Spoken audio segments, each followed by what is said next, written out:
Good afternoon, everybody. My name is Misha Kirby. I'm the Vice President of Strategy and Communications at the Community Foundation of Sarasota County.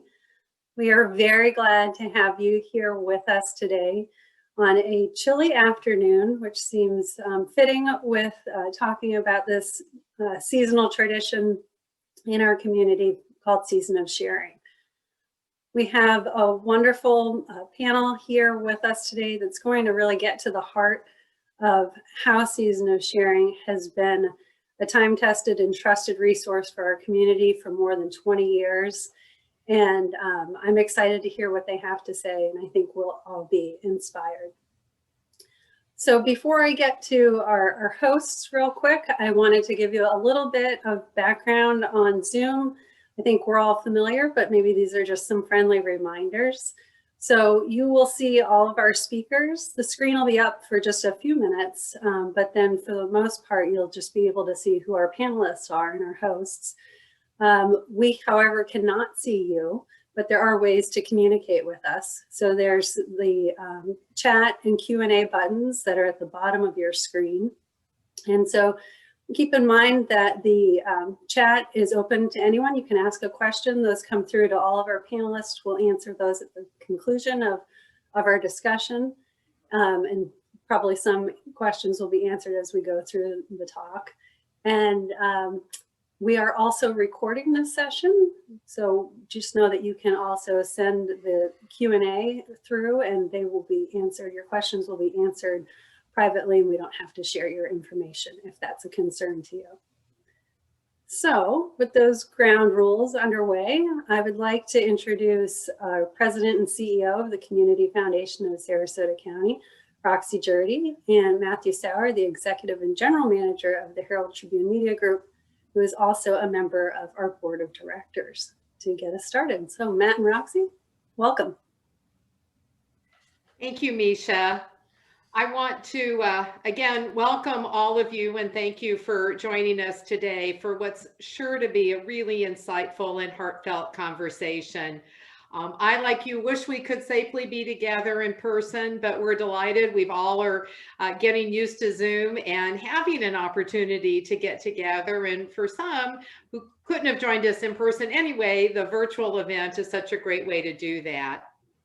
I want to do a really special shout out and a thank you to Diane McFarland, who's joining us today. When she was, Diane, I think you were maybe executive editor in 2000 at the Herald-Tribune Media Group. It was her vision and brainchild to start Season of Sharing in partnership with my predecessor, Stuart Stearns. Diane was also a member of our board and board chair my first full year at the Community Foundation. Diane also just recently announced her retirement from her current role as Dean at the University of Florida College of Journalism and Communications. Misha's a graduate, so I know she's going Go Gators now. But Diane, we wish you nothing but the best, and we thank you for your years of leadership, no matter what you've been leading, so thank you.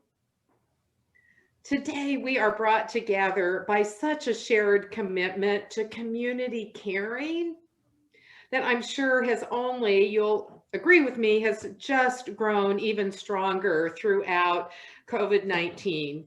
Foundational to our region's culture and our identity is this just amazing, generous spirit. And it's really best defined, I think, by bringing about a better tomorrow today for our most vulnerable families and individuals. Our community story, I hope you'll agree, is one of compassion, courage, and resiliency. And no other initiative embodies this than Season of Sharing. 2 decades ago, as you've heard, 20 years ago, the Community Foundation of Sarasota County and the Herald-Tribune Media Group came together to embark on really a pretty bold public test of the power of storytelling to really understand the lives of others in our community. Since its origins as a community-wide partnership founded on trust, Season of Sharing has since become bigger than either the foundation and the Herald-Tribune Media Group.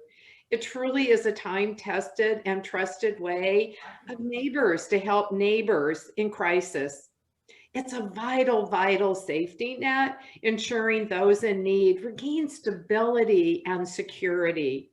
And it's a network that truly can cut through red tape and that presents barriers oftentimes to those seeking truly emergency assistance and needs for housing, utilities, and childcare. And that's where our amazing Season of Sharing nonprofit network partners and their caseworkers really are called into action.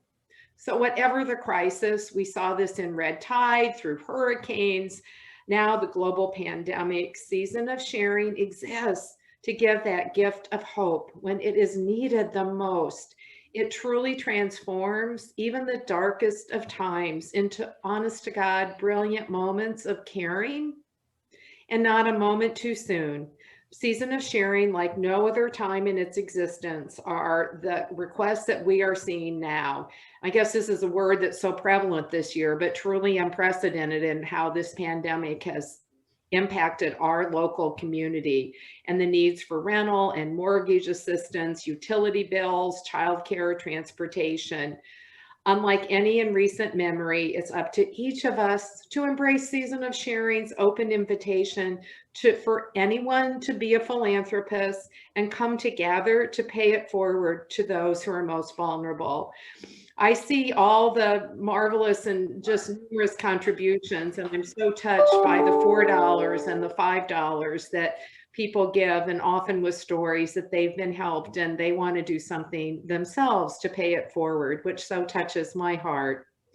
So if our capacity to heal is truly measured by our willingness to hope, then we all should be so encouraged by how encompassing our community's efforts are to chart this safe, inclusive path to recovery. A path that really recognizes that our recovery is only as strong as the tools, the resources, and the voices that come together to create it. And it's a path that is wide enough for all of us, thanks to the work of today's panelists. So now I'd again like to say thank you, and I'd like to introduce Matt Sauer. So however I give you that mic, Matt, I'm going to do that. He's executive editor and general manager of the Herald-Tribune Media Group, and we are just delighted that he is also on our foundation's board of directors. So Matt, I'm passing. Got it. Thank you. Good afternoon, everybody. I've been at the Herald-Tribune for going on 30 years now, and was around for Season of Sharing's birth. Not that I had anything to do with it, really. Most of that work, from the HT's standpoint, resides with my wonderful former boss, Diane McFarland, who took turns as both the editor and publisher of the media company. When I was a 30-something manager, I wasn't paying a lot of attention, I'll be honest. But the higher I moved up in the HT, the more passionate I became. And then fatherhood struck. And you begin to see the world through the prism of your child. And you begin to recognize how incredibly lucky you are in life. And you realize how many people, through no fault of their own, face challenges every day that make yours seem like nothing. Season of Sharing gets in your bones. Excuse me. I've said it 100 times, and most of the people around me here are probably tired of the characterization. But Season of Sharing is truly one of the most remarkable ways you can pay it forward to your neighbors in need. It is also a terrific way for the community to come together in partnership. I've become what my partner, Deborah Jacobs, the CEO of the Patterson Foundation, would call a passionary for Season of Sharing. I talk about it passionately with folks every chance I get. Deborah is one of those amazing partners who, with the Patterson Foundation, has lifted Season of Sharing to new heights by matching the community's generosity with $100,000 for every $500,000 raised. It is some added zing for the folks in need, and it's a motivation for folks who want to give to see that tote board rise that much higher because of TPF's generosity. So thank you, Deborah, and your staff for being there for us for a decade. This year, we're going to need all the partners we can muster because we're facing an enormous challenge with COVID-19. It's made this a year like no other in terms of the demand for Season of Sharing's dollars. We reactivated the campaign in March as the pandemic really started taking root. We raised a like amount to the fall campaign, but we're seeing demand that is more than double what it would normally be. That means money that traditionally would last for the year will only last into early summer. So we need a very robust 2020 to 21 campaign if we're going to help all the people that will need it. I have faith this community can and will do it. Now, speaking again of partners, I want to introduce our moderator for the day, Barbara Peter-Smith, who I have worked alongside for decades at the HT. Believe it or not, this is Barbara's last day, but she's a passionary too. And before she sails off to her next chapter, she's going to breathe a little more of her generosity and brilliance into the season of sharing. Barbara, thanks for all you've done at the HT and for this cause, so take it away.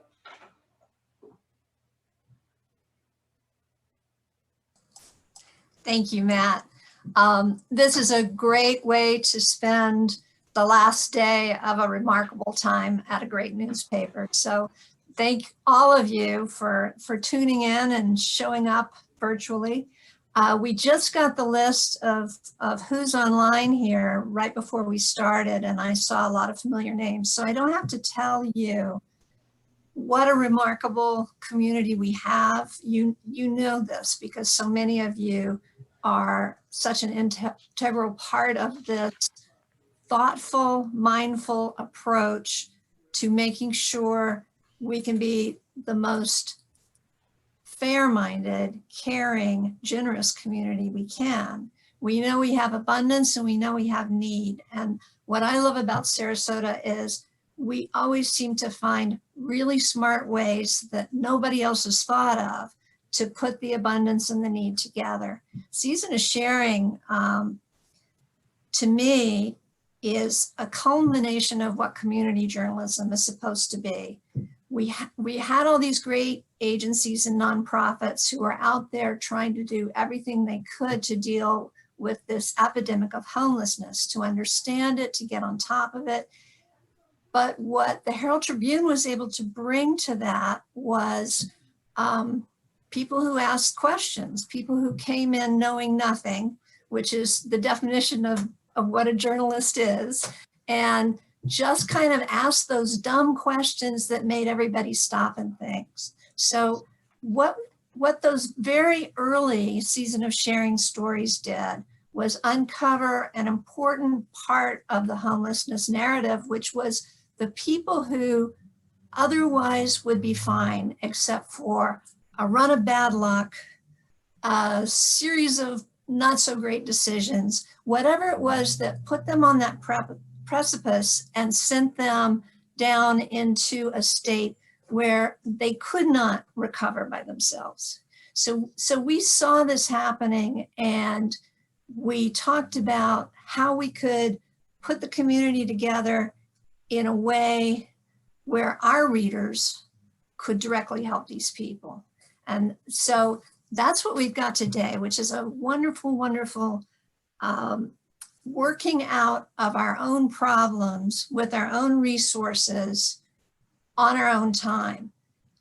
And when we had the Great Recession, that's when we truly understood the importance of this one component in our great philanthropic network, because we were the ones who could say, here's $1,000.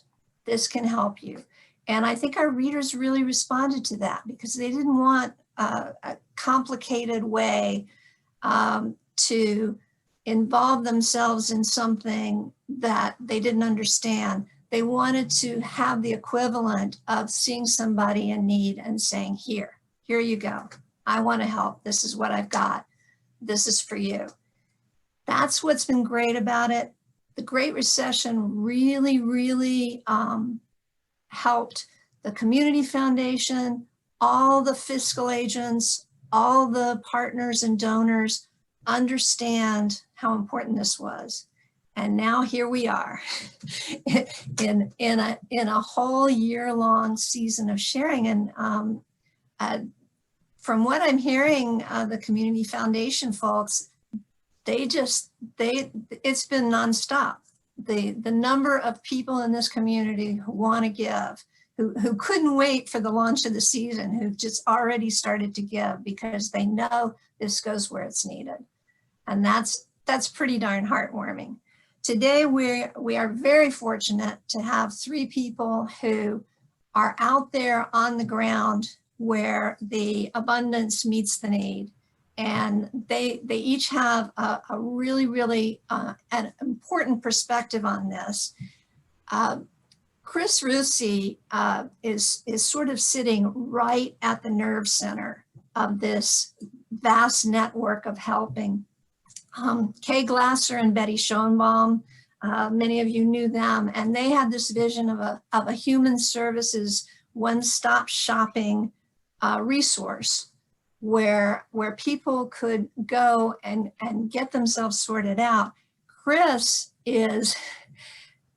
she's like the glue that holds this whole thing together and knows what's happening out at the ends of all the strands of this vast network of nonprofits and social services. So I'm going to ask Chris to talk first about a little bit about Season of Sharing from her perspective, and where she sees the need, what's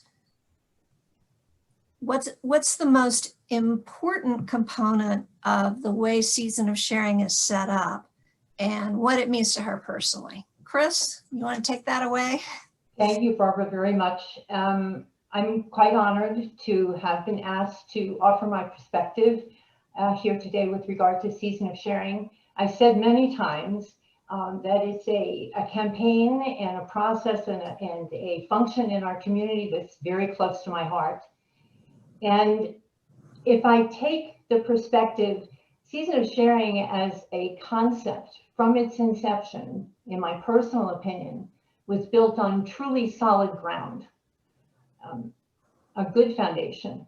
The Community Foundation and the Sarasota Herald-Tribune Media Group and the unwavering support of the Patterson Foundation have always understood, start with compassion and move to empowerment. And so for me, Season of Sharing is, in simple terms, help your neighbor, a community member, where they are in their crisis, in their struggle. Don't overpromise. Select those areas of need that best suit the intent. And keep the process relatively simple. Deliver well and give the best you can. Give it your all. Be trustworthy and deliver on your word. Communicate.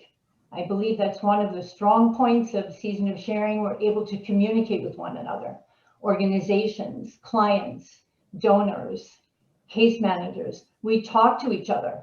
We try to help one another. We stand behind one another in support. Work as a team.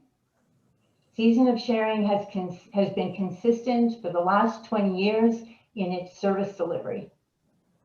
And be an action phrase and not just a catchphrase. Season of Sharing to me has always been an action word. It's a get it done word. It's a find a way. It's get the problem resolved. And I believe that Season of Sharing contributes to the social well-being of our community day in and day out.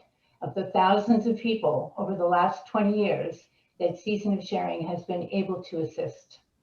When I think of mid-March, we're faced with a virus, with a pandemic.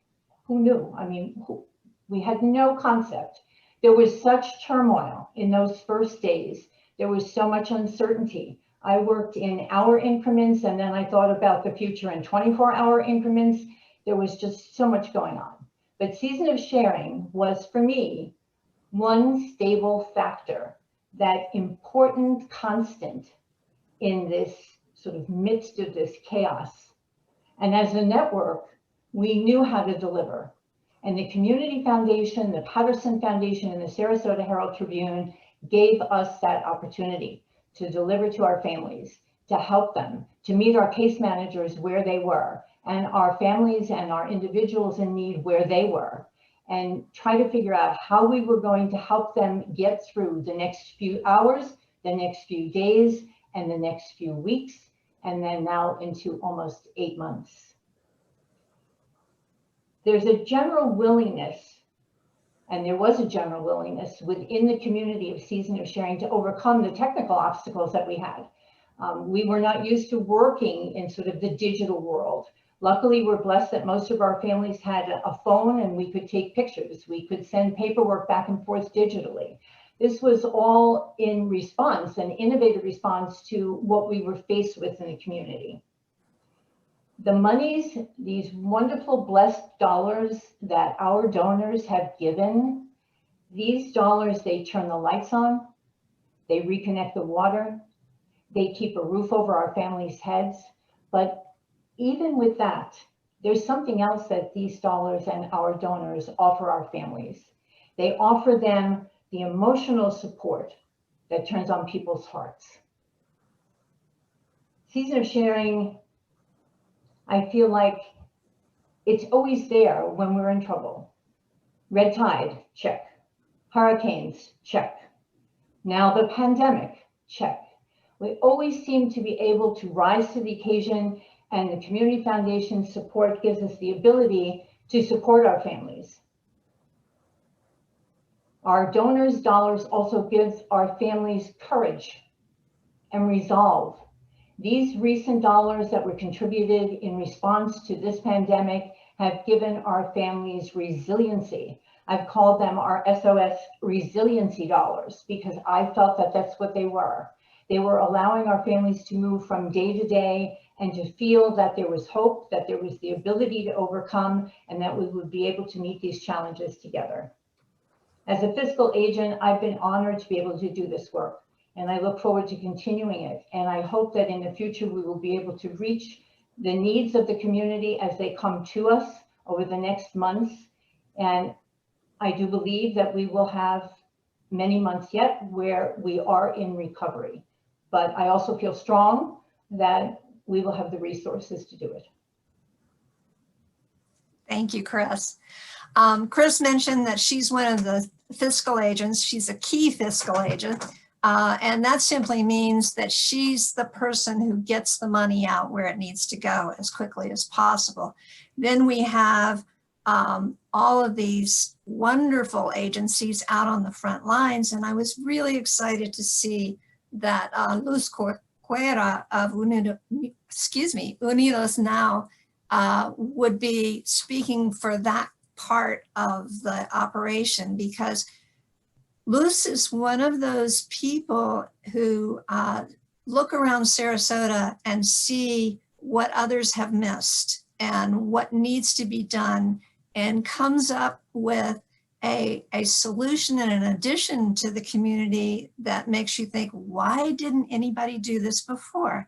Unidos Now gives a voice to the Hispanic community, a large and important component of our community who did not have an organized way to be heard and an organized way to come together to get help and to help each other.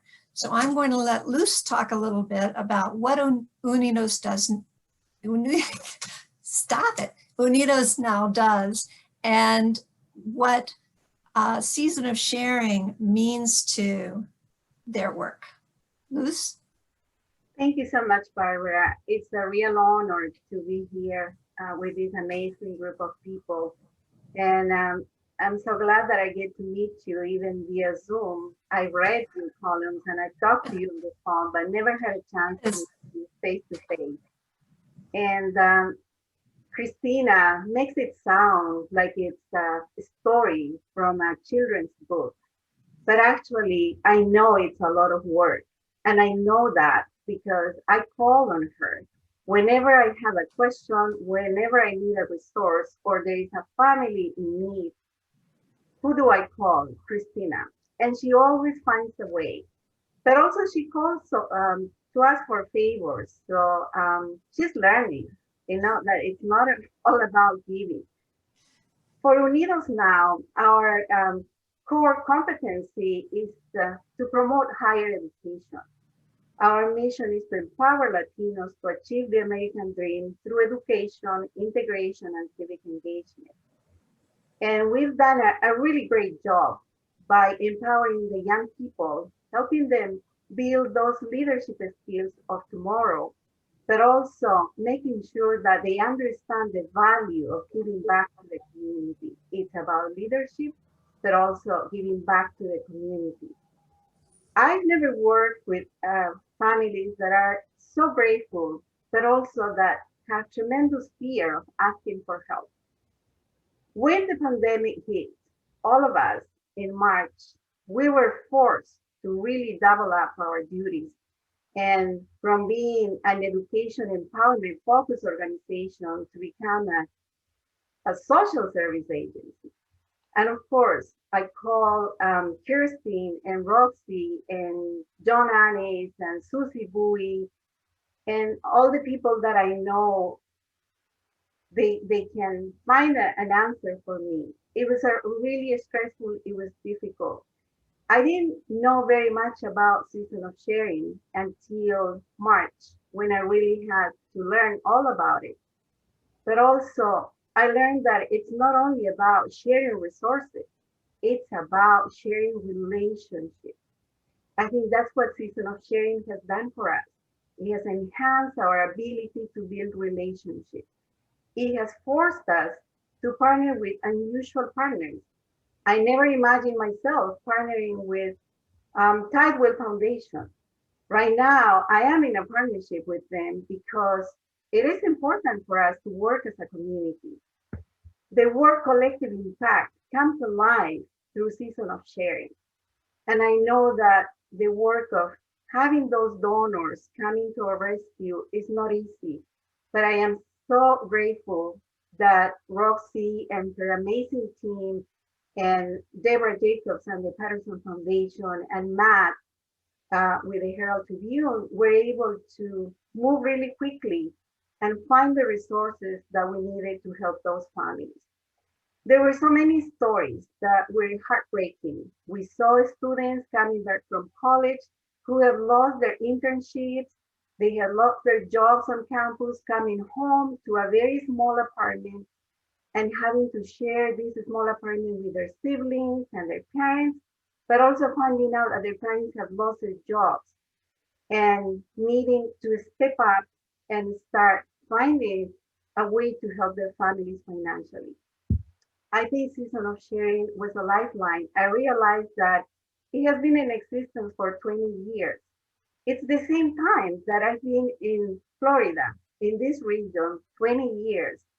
And the visionaries that moved Season of Sharing have done an amazing job because it exists up until now and it helps people that need most in the community. When we are helping someone, we have to remember that it's not charity, it's not a vertical giving, that we are giving people hope. We are empowering them to build a better life. And I can see that Season of Sharing is not a season. It has been here. It has been here all year long and will continue to be because the needs continue to grow. The families that we serve, did they know about Season of Sharing? Did they know where to go? Did they know what to do? So when they were calling us in desperation, we had to find the best way to help them. And Season of Sharing is a lifeline for so many. It's a place that people can turn for help. It's a place where sometimes we may not have all the answers, but Christina and other people that she knows, they do have the answers. And it's a place where we can call upon the leaders and ask the questions and ask the difficult questions, because it's about giving people not only hope, a lifeline, but dignity. Today, I am so incredibly happy and grateful to hear the stories on how people are coming through. They are giving their donations, they are sending emails, and they are supporting Season of Sharing. The donors who have made this possible are in the families that we serve, prayers in their hearts, some of the things that I hear from the families is that I can't believe that there is someone who cares about me, someone that doesn't know me, someone that doesn't know anything about my story and my needs, and is making sure that I have a roof, that I have a place that I can turn my electricity and I can have water and I can carry on with my life. I know that I talk to counterparts around the nation, and I don't see too many states with this bold vision, this bold leadership filled with courage and compassion to have something like Season of Sharing. And some of my peers, they're very jealous and envious, and they think about starting their own Season of Sharing to serve the families that they have to serve. And I think we are very fortunate that we live in a community that understands that when someone is suffering, we all are suffering. When there is a child in need, when there is a parent in need, I think we all have to take seriously that concern, because we are helping the community and we are helping ourselves. This is a place where we all need each other. And Season of Sharing during this pandemic has demanded from us that we care about those that sometimes are not visible to us. People that are performing those essential jobs that we don't know about, we don't see on daily basis, but they are there and they have pressing needs. So I am extremely grateful that there is a Season of Sharing here, that it has been in existence for 20 years and it will be in existence for as long as we care, for as long as we care for each other, because there are people who really need us right now. So thank you, Roxy, and all those visionaries behind for the work that you are doing. And thank you for making sure that the families we serve have a place of hope and a lifeline to continue building a future.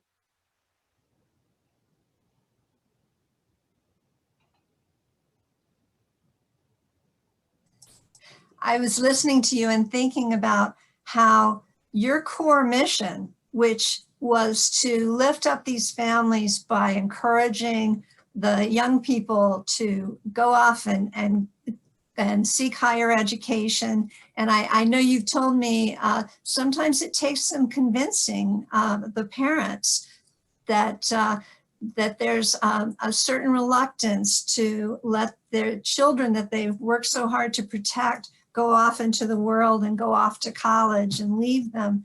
And you have to let them know that this is going to help their children and help them. And in this situation now, where we have students returning whom you've sent out into the world, and they're coming back to help their families and also because they need help. And how would they have known what to do if you weren't there being part of their educational process and forging those connections?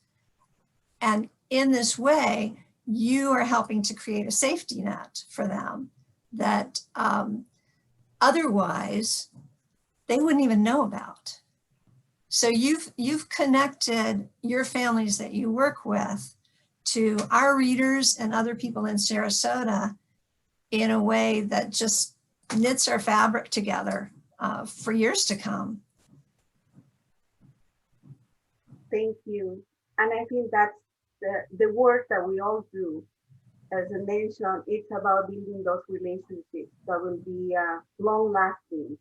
And it takes everybody. It takes those who write those beautiful articles like yourself and the paper that goes out every day. It takes the donors, it takes the leadership of the foundations, and it takes all of us who are serving families to communicate with each other, to make sure that we put our resources, but also to ease the fears. It's not easy to ask for help. I know that there is a stigma attached.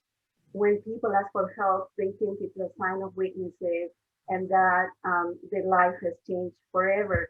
And sometimes encouraging them to ask for help, to say that it's okay, and to ask our students to continue building their education, because that's the most important job, and to let the parents be helped, but others in the community is an important task.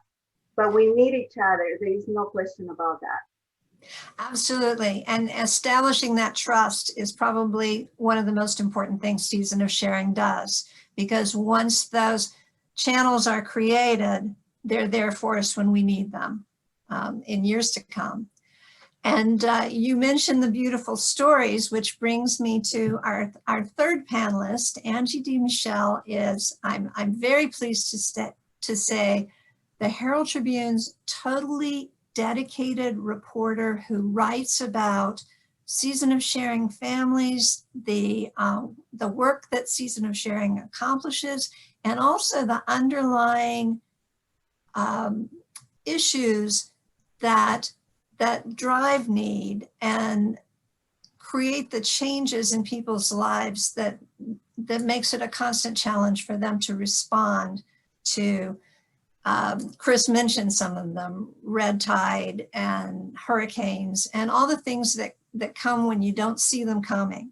So Angie, I'm going to ask you to talk a little bit about what this beat is like for you. It's not a beat like any other that exists. What did you expect coming in, and what have you learned while you've been on the beat and talking to the fiscal agents and the social service agencies and the recipients?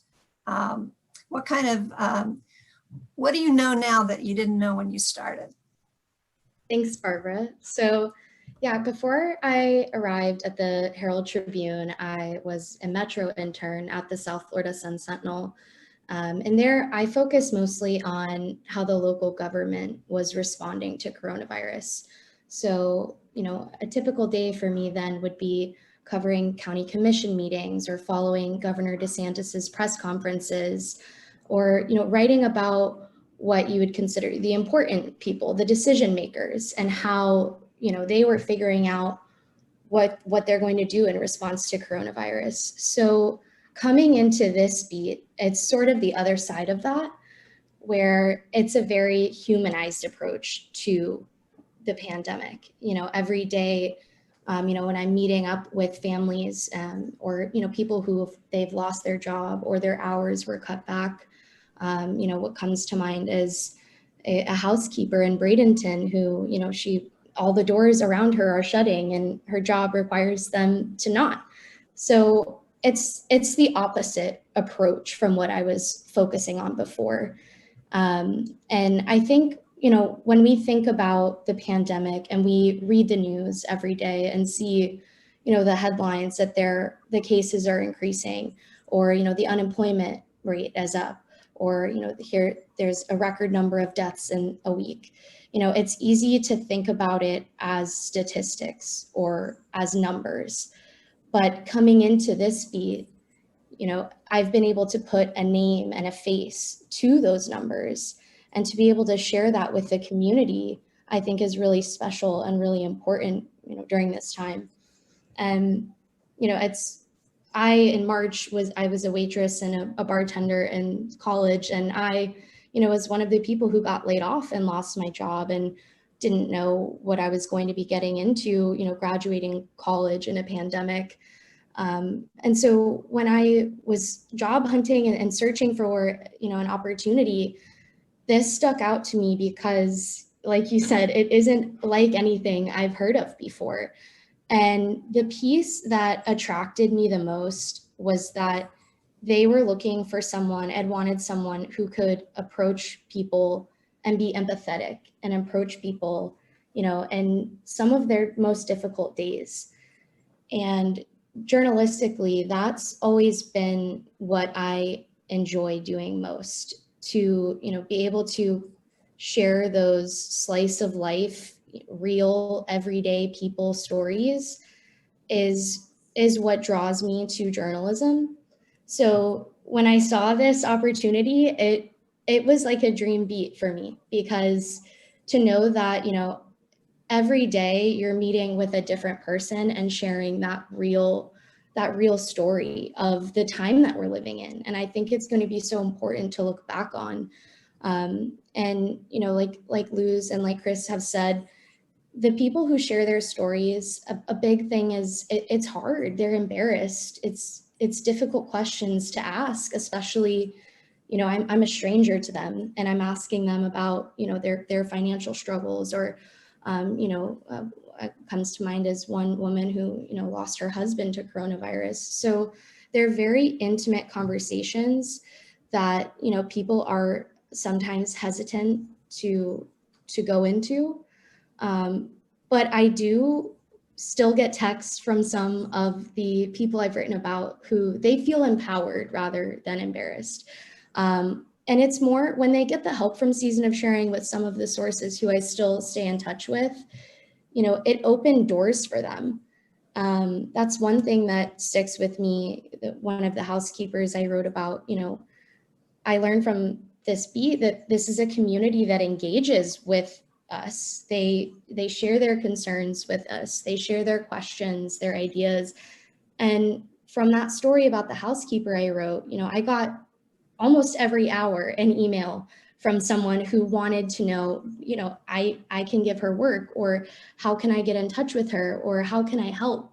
So I wasn't expecting that coming into this. I wasn't expecting, you know, the level of engagement from the community that I've seen. And also I've learned from this beat that financial hardships and economic hardships, there's no one face of that. And to be able to meet a different family once or twice every week, everyone's situation is so unique into what led them needing that help. So to learn, that's something that, you know, I learned that there's no one income, there's no one demographic, there's no one area of, you know, of this region where financial hardship exists. It's your neighbors. And that's something that stuck with me from, you know, one of my interviews with the housing program manager at Turning Points, which is one of the fiscal agents in Manatee County.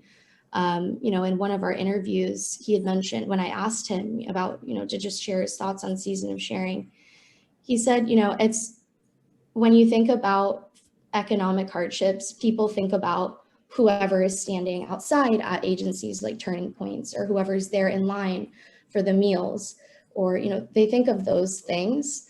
But with these stories that, you know, we're able to write about Season of Sharing, I think we show that it's not just one type. It's your, you know, your teachers, it's your neighbors, it's your friends and your family.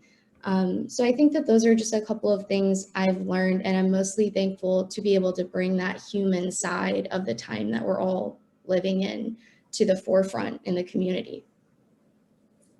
That's great. Thank you. We did have a question, and any of you who are listening, we welcome your questions. Chime in on the chat whenever you feel like it. Or the Q&A, I guess, is how you ask your questions. This one is probably for Chris, but the other two of you, I've probably seen some of this too. It has to do with the utility shutoffs that have been resumed. And the question was, do we have a handle on how bad this is and how much of a problem it is? Have you seen an increase? I think we're in better control now than we were initially when our various utility companies began the necessary work of thinking about possibilities of sending a bill to a customer. I think that for the most part, our utility companies have attempted to create an environment where they meet the customer as best they can and attempt to resolve the issue of payment. I do feel that for our water utilities, I think it's important that we focus on them because it's one of our protocols in order to keep our families safe, that they have access to running water. So I feel that that's a very important component of assistance and need and service in the community right now. And I do feel that for the moment anyway, we have it under control. Moving forward, it's hard to know. We see very large bills. very unusually large bills that we've never really seen before. Not all of our families were able to access CARES dollars, and CARES dollars will be gone. Well, they are gone actually in our community for the most part, as we know. And so the burden of responsibility falls to Season of Sharing. And as we know, in times past, Season of Sharing has been considered the last option resource. Try to utilize all other funding streams first. And in the last several years, from my personal perspective, Season of Sharing has been first, last, and only. And I think that the process and the campaign and the funding has stepped up to that call of need, and we've been able to meet it all along the way. And I believe that we will be able to continue to do that. But we do have our eye on the utilities. It's a major concern always. We don't want to see people without electricity. We certainly don't want to see them without water. And we at Season of Sharing, through the support of the Community Foundation, they have wanted us to step up and to help our families who are presented with time-sensitive needs.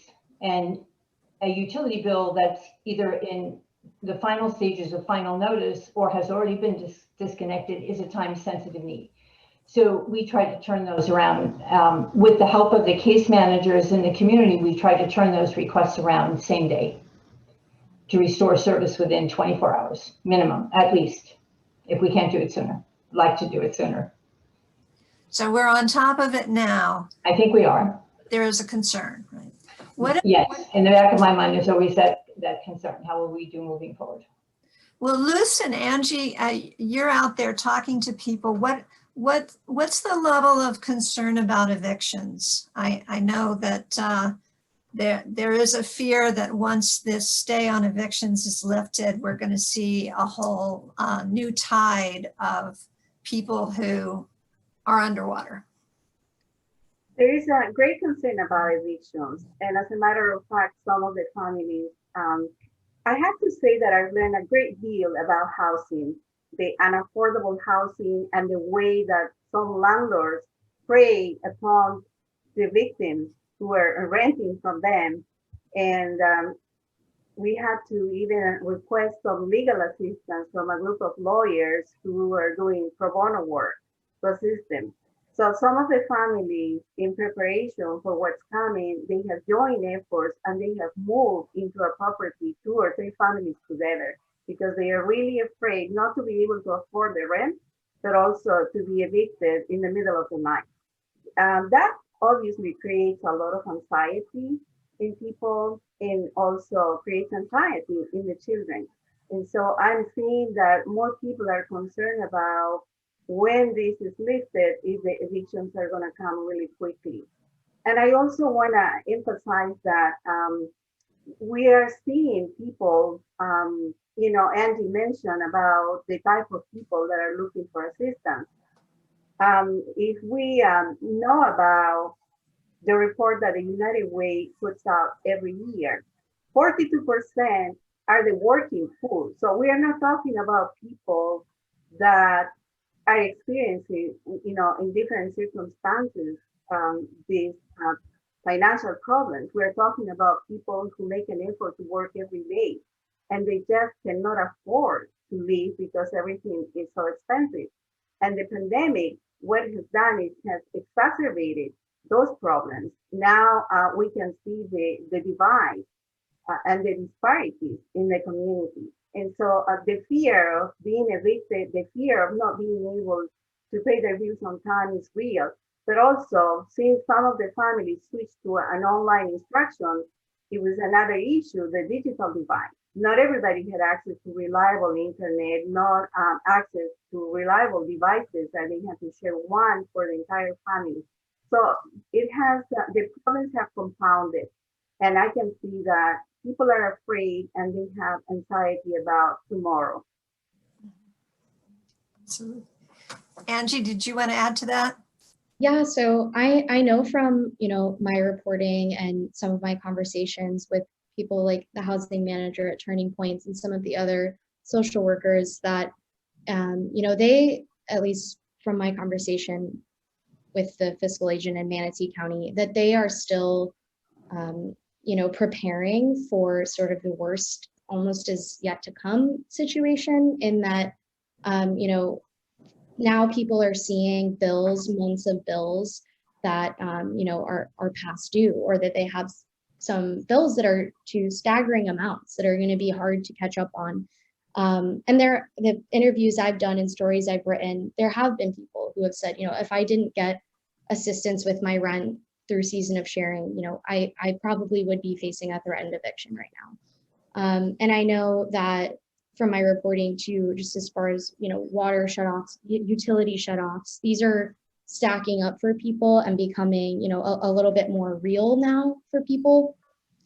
And, you know, I've been told that they are seeing more people coming in and saying, you know, I'm threatened with an eviction, or that they are actually living on the streets from my reporting, you know, is what I've learned.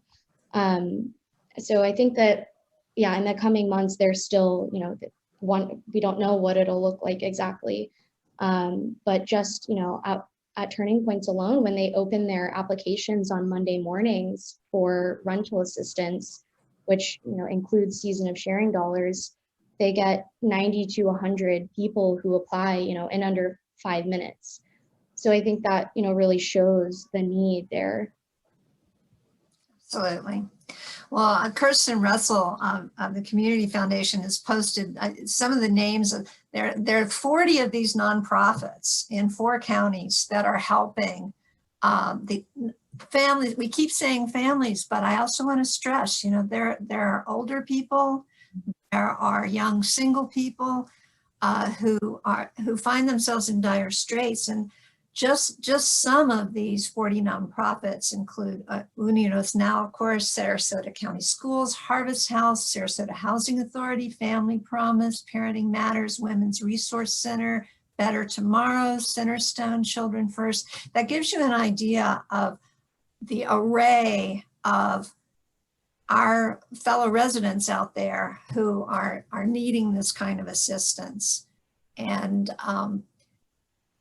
it's because of our donors who keep them in their hearts. And some of us have a place in our hearts for older people, and some of us, our hearts go out to the children and the babies, 50% of whom in Sarasota County are born to mothers on Medicaid.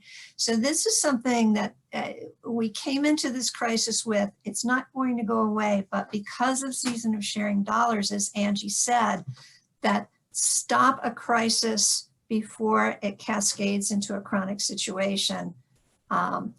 We are in a much better place than a lot of other counties in Florida and states in the nation. And I really thank the 3 of you for being willing to talk about this and let everybody know a little bit of what you see every day. I hope we can do this again sometime. I'm going to kind of turn it back to Matt now to wrap up and summarize, and thank all of you for being here today and for being there for Season of Sharing. Matt, are you there? I am. Okay.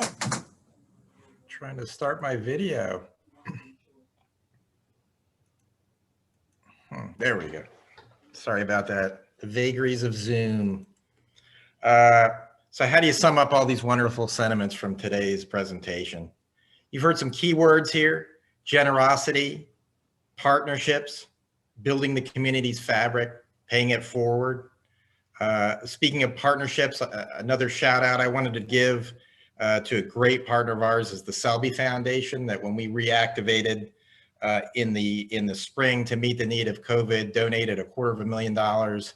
And I understand they are also throwing a substantial amount behind the fall campaign here. So thank you very much, Selby, one of the oldest foundations in our community. You've heard from Christina that Season of Sharing has been built on such a solid foundation: trust, community, proven effectiveness, and great communication. You've heard that when COVID sunk into our region, Christina just had no doubt that the community would come together to ameliorate its impact through Season of Sharing. as it had before with the Great Recession, as Barbara mentioned, red tide, hurricanes, you name it. You've heard how Luz has had to shift gears from an education integration civic engagement organization with Unidos Now into more of a social services agency with COVID and the crisis it created. And that was made possible by Season of Sharing. You've heard Luz talk about how when she communicates with her counterparts around the country, they're just amazed that we have this non-governmental safety net. And there's really, and I've heard Christina say it many times too, there's just nothing like Season of Sharing across the country. There's a lot of communities that wish there was something like Season of Sharing in their communities. You've heard from Luz how Season of Sharing helped Unidos Now to build relationships that didn't exist before, and it's brought people together, that fabric of our community, knitting it together. You've heard Angie talk about seeing the other side of government's response to COVID. You know, it's easy to see it as programs and CARES Act money and that sort of thing, but it's a whole nother thing to see the humanized version of the story. You know, the housekeeper in Bradenton who COVID was closing the doors on. You've heard Angie talk about how easy it is to think of these folks as statistics, but putting a face with the need is what makes Season of Sharing different. Philanthropy hand in hand with journalism. You've heard Angie talk about what a dream beat her work has become. I got to say, go Gators. The people helped or in need of help from Season of Sharing, and and I've thought this for a long time. The two beautiful things about Season of Sharing to me are not only the people that come forward to tell their stories, because it is hard. It's a heroic act, and it changes people's lives. And the other thing is just the pay it forward. It happens in the smallest ways with Season of Sharing, where people who have been helped pay it forward, and they'll send a note with a $5 bill or a $10 bill, which is not an insignificant amount of money for them.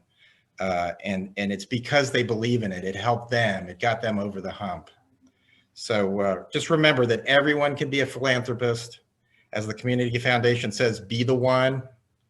And we hope you'll join us for this year's effort when Season of Sharing is needed now more than ever before. Thank you.